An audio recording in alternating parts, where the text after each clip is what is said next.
Welcome back to the news. The Colombo High Court issued an order today to detain a ship which imported substandard fuel to the island.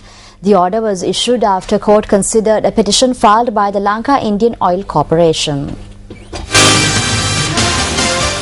The ship carrying a cargo of diesel and petrol imported by Lanka IOC arrived at the Colombo harbour on the 8th of February. However, Ceylon Petroleum Storage Terminal Limited revealed that the stock of diesel was substandard. Accordingly, permission was not granted to unload the stock of diesel. The ship was subsequently taken to Trincomalee. From the beginning, we have said why this is happening. The reason is the absence of a regulator. Thereby, the report should not be accepted because the proper procedures were not followed and it was not subject to testing at our two main laboratories. It was then taken to China Bay and a report that was biased towards IOC was issued, allowing them to unload the fuel. 10,000 metric tons of petrol were unloaded in Colombo, and when they tried to unload 16,000 tons in Trincomalee, lab technicians there have said that it is substandard. How was that a part of this stock of petrol was of a proper standard when unloaded in Colombo? This corruption is taking place because of the officers in the board of directors appointed without approval who obtain a monthly wage of 500,000. We thought that the substandard oil trade would cease with the appointment of a new petroleum industries minister.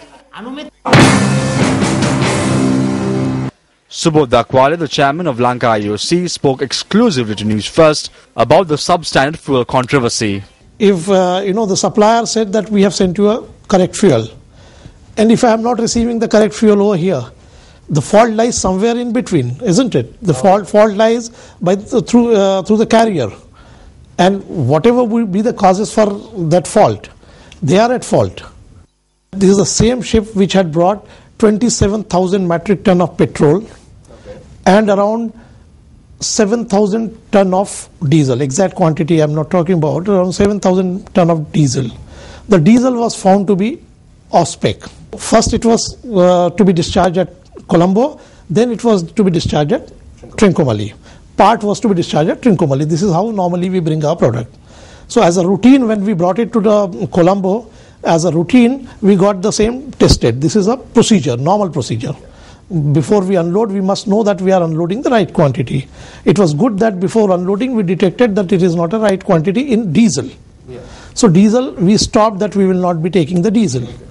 Petrol was a good quantity which was certified by the lab of CPC as well as CPSTL, which is an independent agency for us, and that's how part of the petrol was unloaded here. Okay. Now, having unloaded part here, the part balance was also to be unloaded at Trincomalee. Okay. So that's how the ship went to the Trincomalee.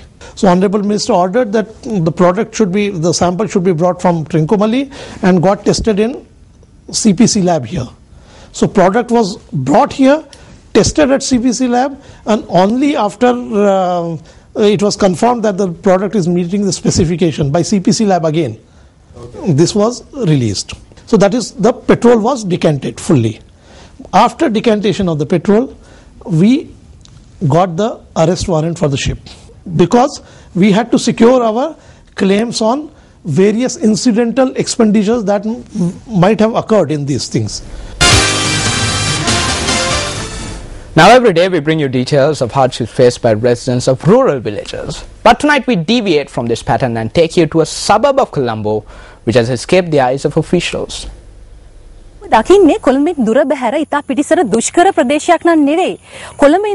is not an area located outside the Colombo district. In fact, one could reach this location from the heart of Colombo in a mere 30 minutes. In the distance, you could witness the Kottawa-Kerawalapitia Expressway.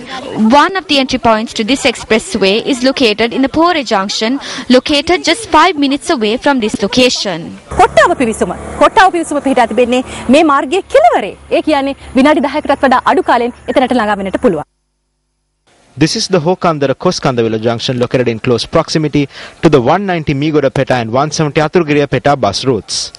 This road, which is being used by many to travel to the Thalawathugoda and Kottawa junctions, is in a dilapidated state.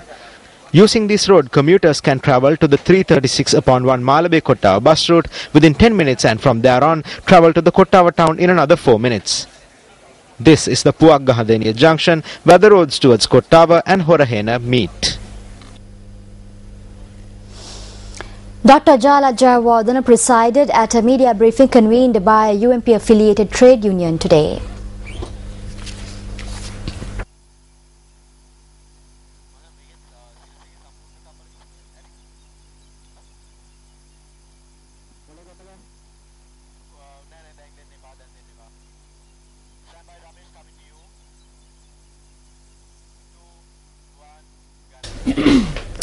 The three-member committee appointed to look into the nomination of Thilanga Sumathipala for the post of chairman of Sri Lanka Cricket says that the facts mentioned in the committee report will remain confidential.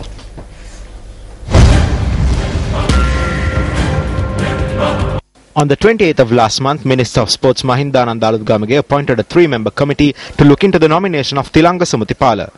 The committee, headed by the Secretary to the Ministry of Sports Anura Jayavikrama, handed over the report to the Minister of Sports today. Member of the committee, Attorney at Law Panduka Kirthinanda, said that the Minister of Sports decided to forward the report to the Attorney General for advice. The confidentiality of the report must be secured until the Attorney General gives his decision.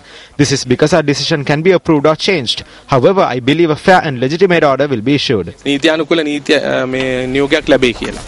Meanwhile, this morning, the Minister of Sports announced that a media briefing will be convened by Minister Mahindananda Aluthgamage regarding the submitting of the committee report. However, the Ministry of Sports later announced that the media briefing was cancelled due to unavoidable reasons. Issuing a communique, the Ministry of Sports said that a decision on Thilanga Sumathipala's nomination will be taken following the Attorney General's advice.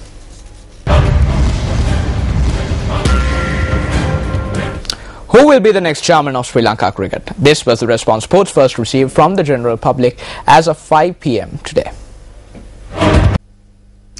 Welcome back to the news. Colombo Additional Magistrate Sandhan Vitana ordered prison officials today to subject parliamentarian Duminda Silva to an examination by the Judicial Medical Officer and produce him in court at the next hearing. The order was issued when the suspects in the killing of Bharathalakshmi Premachandra and 4 others were produced at the Colombo Magistrates Court today. Representing the families of the aggrieved party, Attorney at Law Ajit Patharana requested the magistrate today to issue an order for MP Duminda Silva to be presented for the next court hearing. Lawyer representing the aggrieved party said that parliamentarian Duminda Silva, who was receiving medical attention in Singapore, was hospitalized as soon as he returned to Sri Lanka. Attorney at Law Ajit Patharana further said that this should have been done following a judicial medical examination based on a court order. However, the police had failed to take such legal measures. I have faith that the judiciary will implement the law correctly. We are doing the right thing and therefore the right thing will happen. My relatives are living in Canada. They will be attending the session in Geneva in another 2 to 3 hours and will meet with the officials to hold discussions regarding this matter.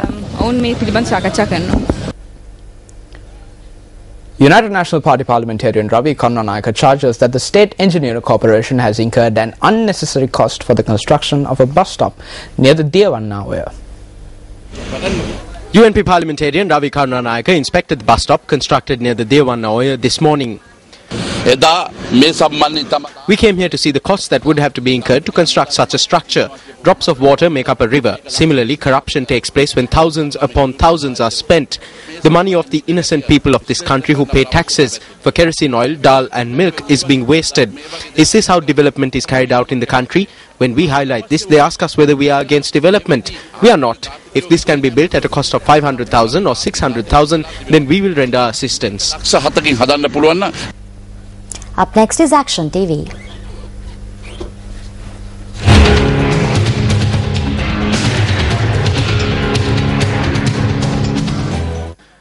The circular, which was to be issued within a 2-week period, completely preventing the ad hoc collection of money from school children within schools, was finally released yesterday. The Minister of Education informed Parliament on the 8th of February that this circular would be issued within a fortnight. The purpose of this circular, number 11 of 2013, which was issued not within a fortnight but a month and 5 days later, has been clearly outlined in the circular itself.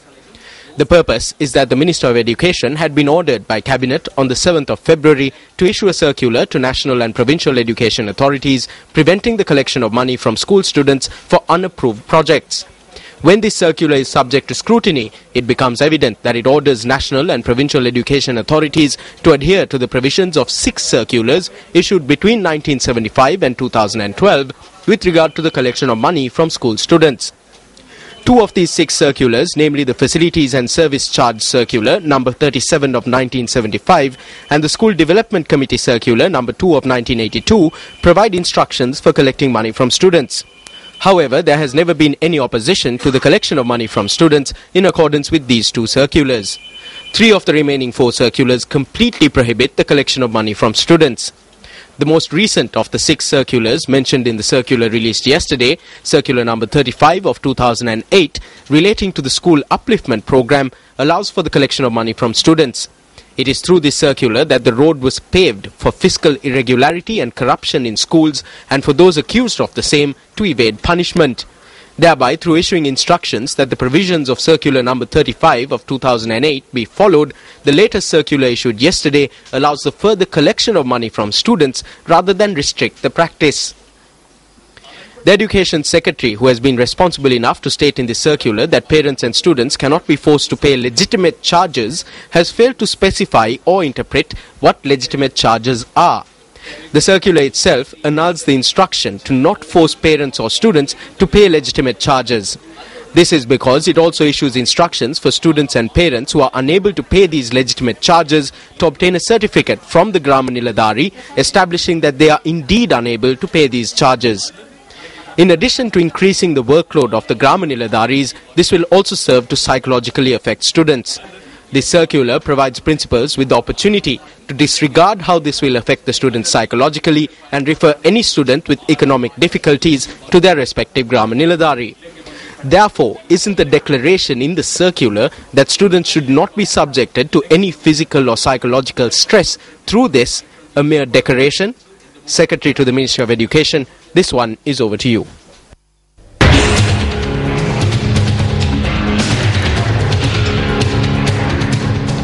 News First U reporter K. Navaneethan filed this report from P-2.